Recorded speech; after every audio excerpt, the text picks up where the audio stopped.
ये है talks news network और आप देख रहे हैं पॉलिटॉक्स, राजनीति का कच्चा चिट्ठा। जयपुर के रविंद्र मंच पर आयोजित हो रहे 4 दिवसीय महिला फेडरेशन के 21वें राष्ट्रीय सम्मेलन में राजस्थान के उप मुख्यमंत्री व पीसीसी चीफ सचिन पायलट ने शिरकत की।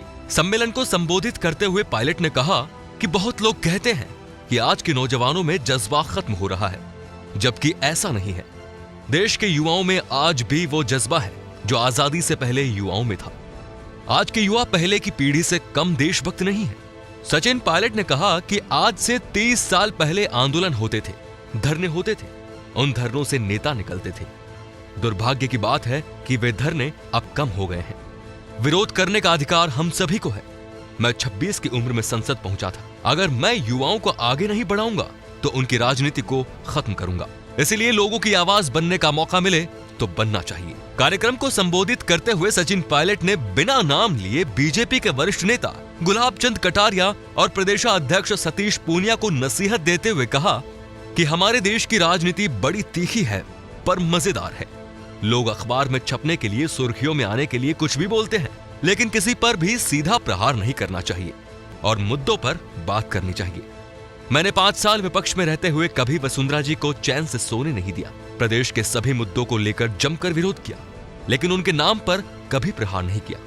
आज की राजनीति में लोग गलती नहीं मानते हैं, लेकिन अपनी गलती मानने वाला ही लीडर होता है।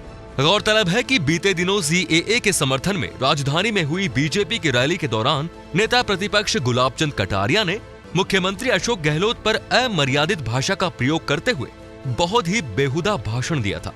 वहीं सतीश पूनिया ने प्रदेशाध्यक्ष निर्वाचित होने के बाद अपने पहले भाषण में कटारिया का समर्थन किया था। प्रदेशाध्यक्ष पायलट ने आगे कहा, आज कांग्रेस ने देश भर में एक पैदल मार्च निकाला जिसमें पार्टी ने नारा दिया, भारत बचाओ संविधान बचाओ। आखिर क्या जरूरत पड़ी कांग्रेस को इस मार्च की और नारा देने की कि भारत बचाओ संविधान बचाओ? क्योंकि देश को नए नए कानून लाकर भयभीत किया जा रहा है। इसीलिए कांग्रेस पार्टी ने देश भर में मार्च निकाला। आज संविधान बचाने की आवश्यकता है। देश में कितनी ही राजनीतिक पार्टियां हों, लेकिन बाहरी ताकतों से लड़ने के लिए हम एक है। वहीं सीएए और एनआरसी पर देश में चल रहे घमासान का जिक्र करते हुए पायलट ने कहा कि आज पूरे देश में नकारात्मक माहौल है। युवाओं पर बल प्रयोग हो रहा है।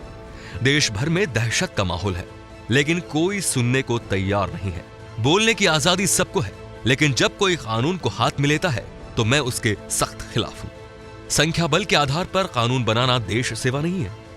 देश की समस्याओं का समाधान करना देश सेवा है। अगर कोई अच्छा काम केंद्र सरकार करेगी तो सबसे पहले मैं उसका समर्थन करूंगा। आप सभी को संकल्प लेना चाहिए कि हम सबको एक दूसरे का सहयोग करना चाहिए।